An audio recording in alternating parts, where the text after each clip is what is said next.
The final Fontaine banners have been revealed, and some of the most broken characters in the game are here. But are these actually worth it, or should you save for Natlan? And why can't Hoyoverse give us good 4-stars anymore? Welcome to Jello Impact, where we build and test every single character to help you decide who you want to wish for and build. So we're gonna go over the 5 stars, then the 4 stars, then the weapon banner. Should you get Emilie? I don't know. And unfortunately, due to some technical difficulties, my Emilie guide will be released later. And I think it's possible that other content creators will also have some technical difficulties getting a really early guide out. Some still might, but I think a lot who normally release guides right away might have some technical difficulties getting their guides out right away. Should be back to normal for Natlan, but for Emilie, my guide's gonna come out at least one day, maybe even a day and a half, maybe even 2 days late, depending on how many teams I end up feeling like I need to test with her. But I definitely don't want to release a rushed guide. Every time I do a guide, I truly test them in every possible team I can think of and really give the team a proper fair shake. Fortunately, Emilie testing should be a little bit easier than on-field DPS since there's no mechanics to learn with her.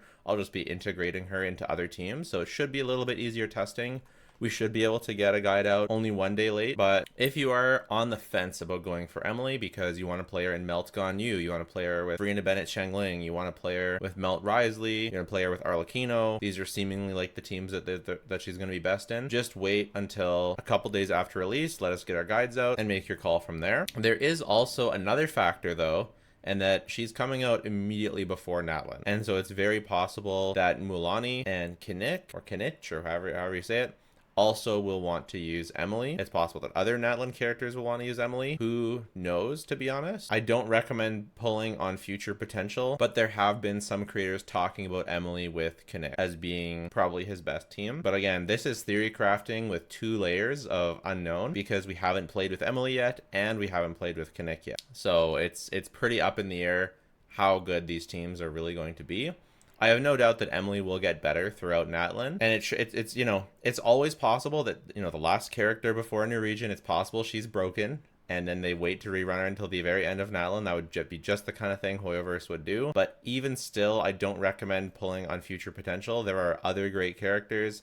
There are going to be other great characters in Natlan, and if the character is really great, I'll tell you this. If you want to pull Natlan for Kinich and you want to do it for power, like if Kinich is really that busted, then he'll have good teams outside of Emilie. And if you just want Kinich because you want him and you want to have his best team, it doesn't hurt to wait until Emilie's rerun to get her, because who knows, maybe there's other teams that will come out before Emilie reruns that will be better. So I'm not saying don't go for Emilie, but I'm just giving you the ammo that you might need to save for Natlan, because I know like a lot of people want to save for Natlan. Would I pull for Emilie if I wasn't a content creator and wasn't getting every character? I don't know, maybe. It depends how good she is with Melt Ganyu. I've always wanted, and Melt Risley and Melt stuff. I've always wanted a good Melt team. Unfortunately, it doesn't look like she'll work with Cloran, so honestly, I'd probably skip her at least in the beginning, and then if she came out that she had lots of cool, really broken teams, then I would give her a try. Throw a full few pulls at her. So that's Emilie. I did a pre-release guide. If you want, I still think it's pretty accurate, so I'll link that at the end if you want to check out my pre-release Emilie, and then subscribe for my guide.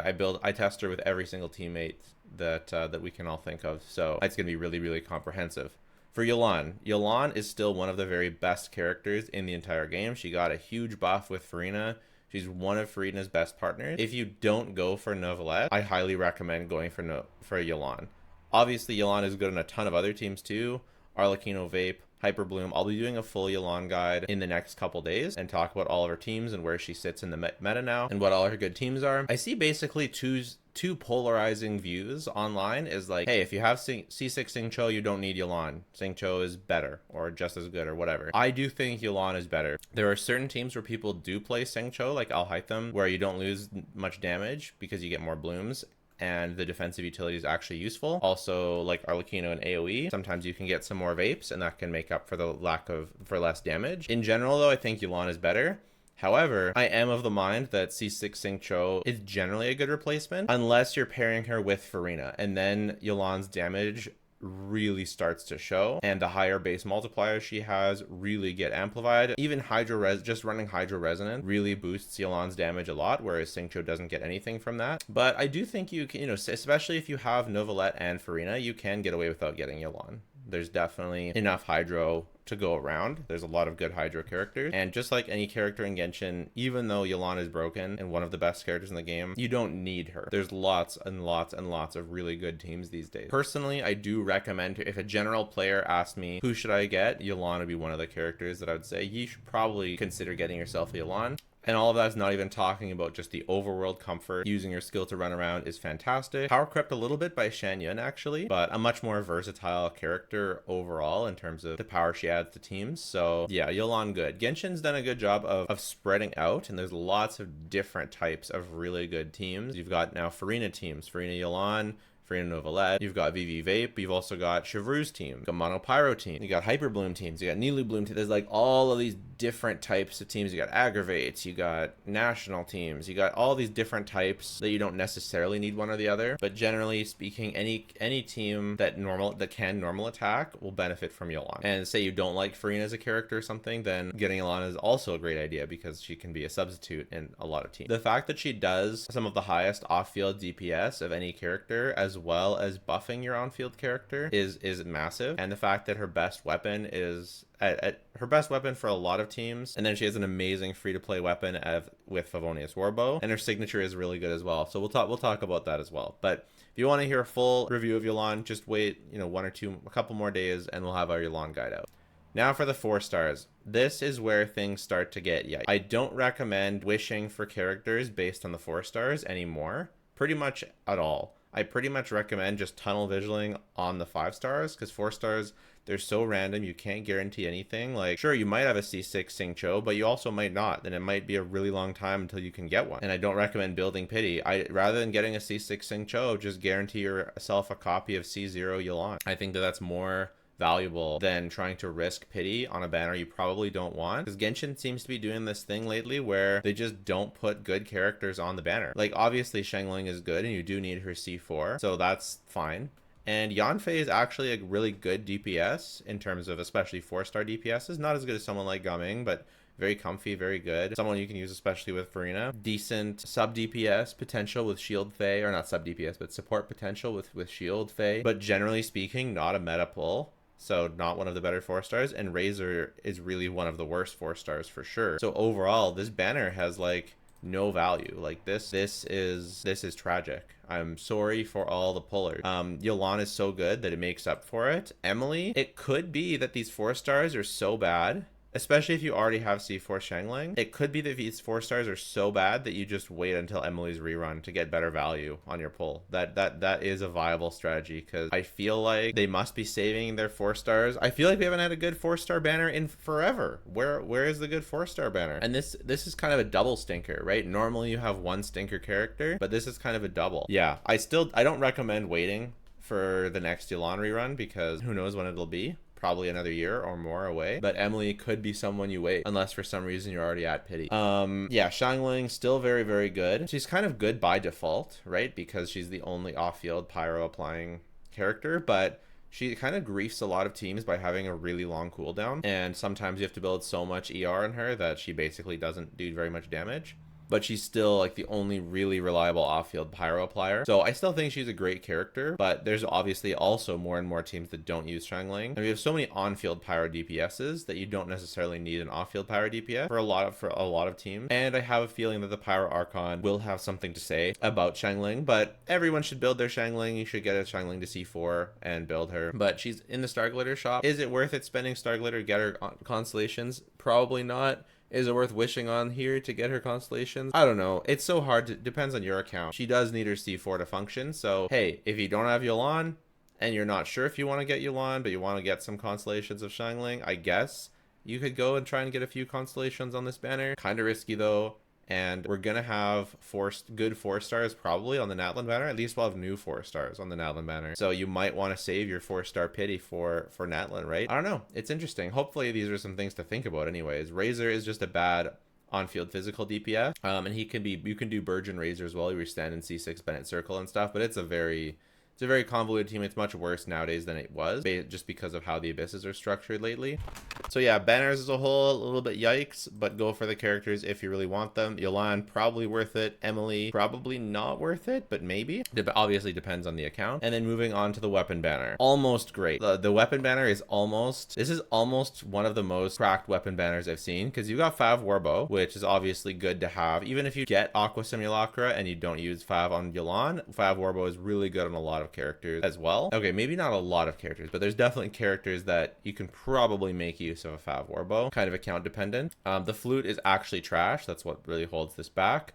Wandering Evenstar is insane. One of the best weapons to have high refines of, and it's almost getting close to 5-star level, especially on Nahida, and most people should have a Nahida, so it can be a good alternative to Nahida's signature, especially if you don't like to play with cringe with Sith buff. The Claymore is pretty good. We just don't have like great users of it right now. And then Fav Lance is an absolutely insane weapon. Almost every support polearm character wants to use Fav Lance. I finally do have enough copies of Fav Lance, but I can't imagine that most people do. I don't recommend pulling on the weapon banner for 4 stars, especially the weapon banner, because the 4 stars are even more random, with there being 5 of them. So targeting a 4-star on the weapon banner is not recommended at all. And how about these 2 weapons? Well, Aqua Simulacra, if you saw my weapon tier list video, which I'll try and link at the end, Aqua Simulacra is probably the best weapon in the game. I think it really is just the most universal stat stick. If you can have one bow, it should be Aqua.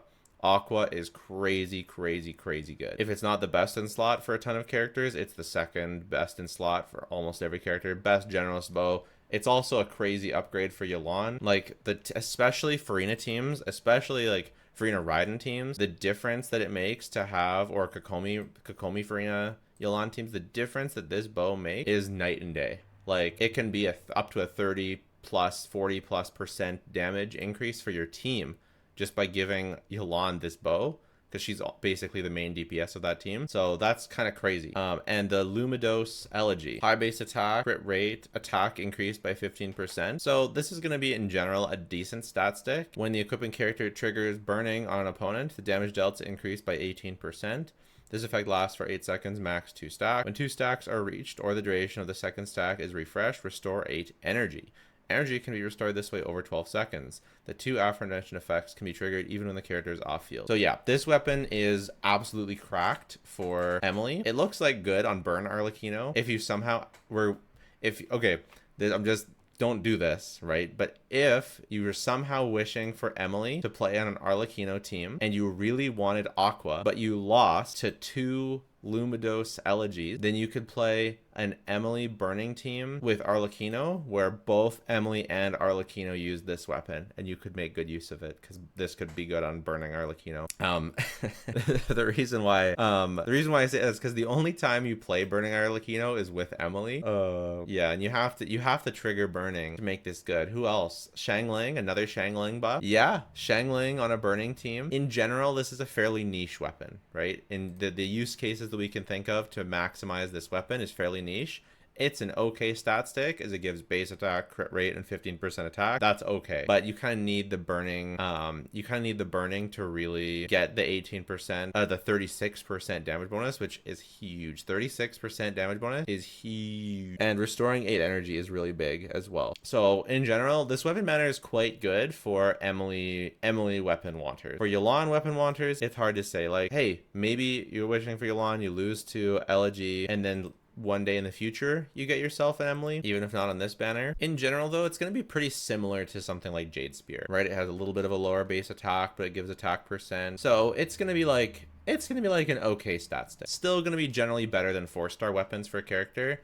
Hey, you know what? Like, let's say you're running Arlecchino Yelan and you really want Yelan's weapon, and you end up losing to an Elegy, like, and you don't have a 5-star weapon for your Arlecchino. Like, even outside of a burning team, this is going to be an upgrade for you. It's going to be an upgrade for Zhao, even not on a burning team, if you only have a 4-star weapon. So it's not a major loss, but this isn't like oh my gosh, this weapon banner is so good, gotta go for this weapon banner. It's not like that, especially when we have Natlan coming up.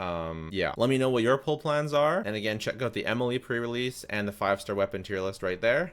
Take care, bye for now.